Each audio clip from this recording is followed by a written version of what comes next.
नैतिकता की सुर सरिता में जन जन मन पावन हो, संयममय जीवन हो, संयममय जीवन हो। नैतिकता की सुर सरिता में जन जन मन पावन हो, संयममय जीवन हो, संयममय जीवन हो। अपने से अपना अनुशासन अनुव्रत की परिभाषा, वर्ण जातियां संप्रदाय से मुक्त धर्म की भाषा, छोटे छोटे संकल्पों से मानस परिवर्तन हो, संयममय जीवन हो। जमाने में जिया होगा उससे अभी हमारा जमाना डिफरेंट हो गया है, क्योंकि दो चीज का फर्क है।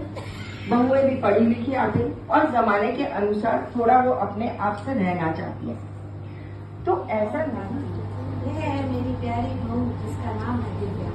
बहुत खूबसूरत जो है हमारी धरती बुलंद, जिससे है हमारा संसार। मेरी सास, उनका नाम है मनीषा।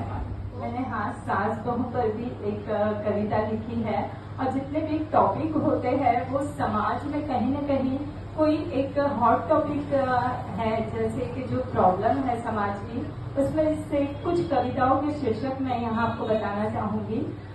तो मैं कैसा लेखन करती हूँ, शायद उस पर से आपको आइडिया आ जाएगा। एक है गरीबी और 56 भोग।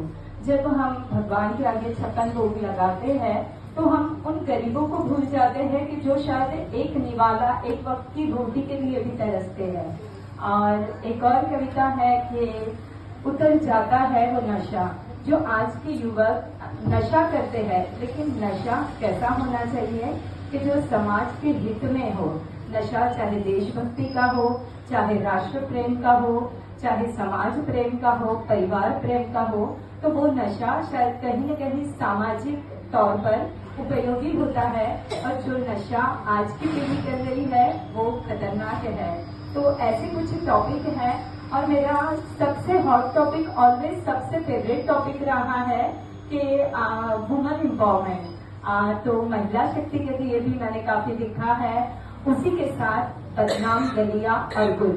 तो बदनाम गलिया और गुल में मेरी इस कविता का शीर्षक शायद यहाँ बैठे हुए अगर डिस्क्राइब करूँ तो समझ में आएगा कि वो बदनाम गलिया में जो औरतें काम करती है, शायद कहीं न कहीं कुछ मजबूरियां रहती होगी।